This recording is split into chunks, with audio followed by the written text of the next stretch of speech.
대구 가톨릭대병원이 천주교 대구대교구로 보낸 전출금이 누락됐다는 회계 부정 의혹에 이어 오늘은 의사 인건비가 너무 부풀려졌다는 의혹 전해드립니다. 오는 20일부터 5박 6일 동안 북한 금강산에서 3년 만에 남북 이산 가족이 만납니다. 72년 만에 가족을 만나는 이산 가족의 이야기를 들어봤습니다. 집권당이지만 지역 현안에는 그동안 소홀했던 더불어민주당이 지방정부를 견제하는 한편 현안 해결에도 적극 나서겠다는 각오입니다. 대구에 본사를 둔 한국가스공사가 2025년까지 10조 원을 투입해 9만 개의 일자리를 만들겠다고 발표했습니다. 여러분 안녕하십니까? 계속해서 대구 경북 소식입니다.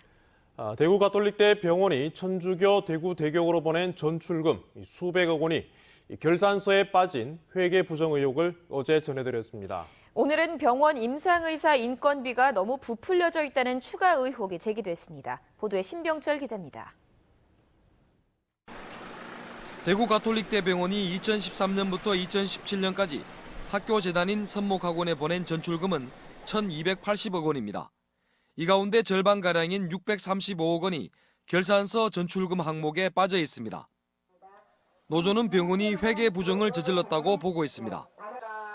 병원은 의대 임상교수 임금을 준 것이 빠진 전출금이라고 해명합니다.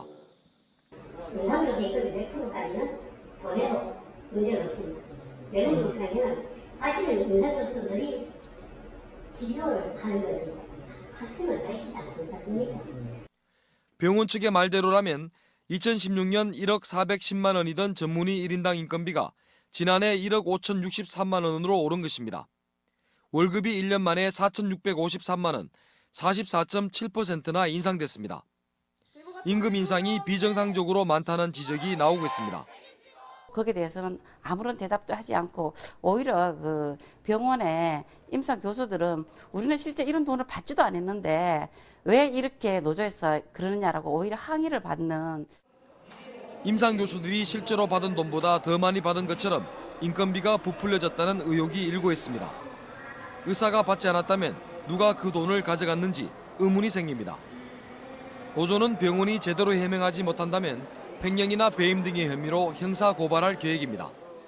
대구 가톨릭대 병원에서 천주교 대구대교구 선목학원에 나간 전출금 가운데 결산서에 누락된 수백억 원의 사용처 등을 두고 노사 간의 극심한 대립 양상을 보이면서 앞으로 어떻게 될지 한 치 앞도 내다볼 수 없는 상황이 전개되고 있습니다. MBC 뉴스 신병철입니다. 더불어민주당이 집권당이긴 하지만 지역 현안에는 소홀했던 게 사실입니다. 민주당이 시당위원장 선출 등 조직을 정비하고 지역에서는 야당으로서 지방정부를 견제하며 현안에도 적극적으로 나서겠다는 각오를 보이고 있습니다. 민주당은 지난 19일 남치루 신임 대구시당 위원장을 선출했습니다. 남 위원장은 정책위원회를 신설해 정책정당의 역할을 하겠다고 강조했습니다. 대구시가 추진하는 공항과 취수원 이전은 시민 의견을 제대로 듣고 기본 절차를 지켰는지 따져보기로 했습니다. 그래서 대안은 없는지 살펴보고 지방정부 견제 역할을 하겠다고 밝혔습니다. 지금까지 대구 현안 문제에 대해서 민주당이 앞장서서 주도해 가지 못했습니다. 취수원 문제, 공항 문제, 도심 군부대 이전 문제, 이런 문제들에서 정말 우리가 적극적으로. 지방선거 때 중앙당 차원에서 공약으로 내세운 대구 도심 내 군부대 이전은 집권 여당으로 충분한 추진력이 있다며 대구 발전 핵심 과제로 내세웠습니다. 힘 있는 현역을 가지고 있습니다. 그래서 그분들을 활용하고 이용해서 하면 우리 대구 제도약의 기틀을 도심 군부대 이전을 통해서 마련해 나갈 수 있다는 생각도 있습니다. 지방선거에서 당선된 민주당 소속 광역의원과 기초의원 50명 대부분이 초선이지만 조례 제정 같은 가장 기본적인 의정 활동으로 평가받도록 하겠다고 했습니다. 지방선거를 거치며 약진한 지역의 민주당이 공항과 취수원 이전 같은 현안에 적극적으로 나설 것을 선언하며 한 단계 더 도약을 준비하고 있습니다. MBC 뉴스 조재환입니다. 남북 이산가족 상봉 행사가 2015년 10월 이후 3년 만에 이루어집니다. 오는 20일부터 5박 6일 동안 북한 금강산에서 열리는데 대구 경북에서도 6명이 포함됐습니다. 이 가운데 72년 만에 조카를 만나는 이산가족 한 분을 윤태호 기자가 만났습니다. 올해 88살인 박홍서 씨는 북에 두고 온 형이 그리울 때마다 가족 사진을 펼쳐봅니다. 해방되기 직전인 1945년 1월 황해도에서 찍은 가족 사진입니다. 당시 치과 의사였던 형만 남겨두고 박 씨는 부모님, 동생들과 남으로 내려왔습니다. 그게 마지막이었습니다. 6.25 전쟁이 형제를 갈라놓았습니다. 형에 대한 기억은 주로 치대생이었던 형이 동생들에게 보여준 포근한 사랑이었습니다. 방학 때는 전문학교 사각 모자 쓰고 이래 와갖고 우리하고 놀아주는 거, 그 기억이 많이 나죠. 대구에 살던 박 씨 가족은 전매청에서 근무하던 아버지를 따라 1938년 황해도로 가게 됐고 해방 이듬해 경북 영주로 내려왔습니다. 형과 헤어진 지 72년. 형이 돌아가셨다는 슬픈 소식을 얼마 전에 접했지만 북에 남은 조카를 이번에 만나게 됩니다.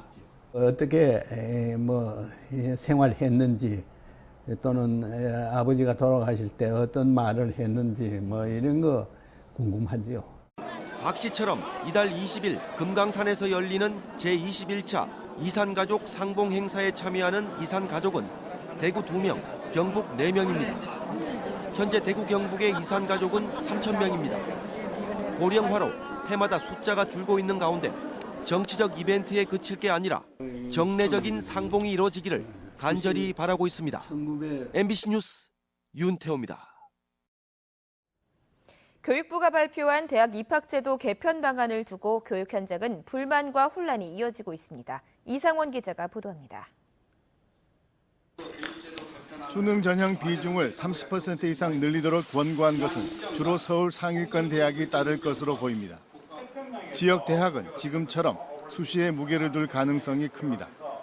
수능이 더 중요해져 자율형 사립고와 특목고, 수성학권 쏠림 현상이 지금보다 더해질 수 있습니다. 당연히 사교육비 부담이 커지기도 했습니다. 사실상 학대하는 정도이기 때문에 대부분 고등학교는 수시, 쉽게 말하면 학종 중심으로 여전히 이제 우리가 지도를 해야 될 것 같습니다. 대입시에서 중요한 이 세 분의 특기사항은 여전히 사교육이 어느 정도 그죠 개입될 수 있는 소지가 있다고 봅니다. 여전히 여기 조금 저기 조금 모두를 반영한 두루뭉실한 정책을 만듦으로써 어느 누구도 만족시킬 수 없는 그런 결과를 가져온 것 같고. 고등학교는 진학 지도에도 혼선이 불가피하지만 수시 모집 위주로 학생을 선발하던 지방대학은 일단 한숨을 돌렸습니다. 학생부 교과에서 30% 이상을 대체적으로 이미 하고 있습니다. 그러다 보니까 지금 하고 있는 전형에서 크게 변화 없이 무리 없이 계속 진행할 수 있게 되어서 큰 다행이라 생각을 하고. 입시제도의 결정권이 대학에 넘어갔다는 비판까지 나오면서 교육 현장의 혼란은 해소되기 어렵다는 전망이 나오고 있습니다. MBC 뉴스 이상원입니다. 대구 혁신도시에 본사를 둔 한국가스공사가 2025년까지 9만 개의 일자리를 만들겠다고 발표했습니다. 한국가스공사는 미래성장 사업인 수소산업을 추진하고 천연가스 산업 경쟁력 제고와 해외사업 재정비 등에 10조 원을 투자해 9만 개의 일자리를 만들겠다고 밝혔습니다. 한국가스공사는 이 같은 내용이 담긴 장기 경영계획 2025를 발표하고 세부 사항을 정부와 협의할 방침입니다.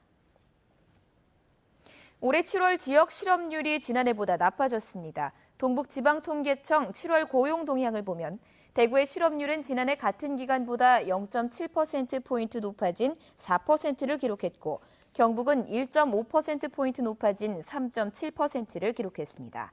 대구의 취업자 수는 7,000명 줄었고 경북은 2만 9천 명 줄었는데 도소매 숙박 음식점업에서 감소폭이 컸습니다. 영양군 청기면 청기터널 인근에서 어제 저녁 8시쯤 주행 중이던 스타렉스에서 엔진 과열로 추정되는 불이 났습니다. 운전자는 터널을 주행하던 중 보닛 쪽에서 연기가 피어오르기 시작했고 갓길에 세운 지 얼마 지나지 않아 불이 붙었다고 119에 설명했습니다. 대구 수성경찰서는 자기에게 우울증 치료를 받던 환자를 성폭행한 혐의로 대구 모 정신의학과 병원장 A씨를 기소 의견으로 검찰에 송치했다고 밝혔습니다. 경찰에 따르면 A씨는 지난 3월 우울증 치료를 받기 위해 병원을 찾은 여성 환자에게 치료 과정의 하나라며 여러 차례 성관계를 제안한 혐의를 받고 있습니다. 피해 여성은 의사의 제안을 거절할 수 없었고 이후 심각한 정신적 충격을 받았다고 진술했지만 A씨는 혐의를 부인한 것으로 알려졌습니다. 민선 7기 경북 도정 운영 계획과 공약 실천을 위한 밑그림이 발표됐습니다. 경상북도는 자바위원회 전체 회의를 열어 출범 후 한 달 남짓 현장 방문과 공약 검토 등을 통해 도출한 5개 분야별 핵심 과제를 발표했습니다. 경제분과는 청년 사관학교 운영과 사회적 경제제품 공공기관 구매 확대 등 좋은 일자리 10만 개 창출 방안을 정했습니다. 관광분과는 경북문화관광공사 설립 방안과 지역 통합 공공 숙박시설 플랫폼 구축 등 경북 관광 10대 핵심 사업을, 도정분과는 출자 출연기관 구조 개혁 방안을 발표했습니다. 경상북도는 2018년도 균등분 주민세 185억 원을 부과했습니다. 개인 가구주는 만 원, 개인 사업자는 5만 원, 법인에는 규모에 따라 최고 50만 원까지 차등 부과됐고 납부 기간은 이달 말까지입니다. 올해 부과분은 1인 가구와 사업체 수 증가로 지난해보다 23억 원이 많습니다. 주민과 갈등을 빚어온 대구 동구 반야월 농협 장례식장 건립이 본격화됩니다. 반야월 농협은 동구 농산물 집화장터에 2,400제곱미터 규모로 장례식장을 짓기 위해 입찰 공고를 내고 올해 안으로 공사를 시작할 계획인데 인근 주민들은 혁신도시 인근 아파트와 학교에 피해를 주고 조성 중인 안심창조밸리에도 나쁜 영향을 준다며 강하게 반발하고 있습니다. 반야월 농협은 동구청을 상대로 2차례의 행정소송을 벌여 승소했고 동구청이 상고를 포기했습니다. 자유한국당 추경호 의원은 4차 산업혁명과 일자리 창출을 지원하는 이른바 규제 프리 3법을 대표 발의했습니다. 지역특화발전특구 규제특례법 개정안과 산업융합촉진법 개정안, 정보통신진흥융합특별법 일부 개정안 등 3가지로 기술 발전 속도를 따라가지 못하는 법정 공백을 막기 위한 제도 도입 등을 담고 있습니다. 또 신산업을 제한하거나 금지하는 규제를 원칙적으로 허용하고 예외적으로 규제하는 네거티브 규제 방식으로 바뀌게 됩니다. 식약처가 개학을 앞두고 식중독 예방을 위해 다음 주부터 지자체와 교육청 등 소비자 식품위생감시원과 합동 점검에 나섭니다.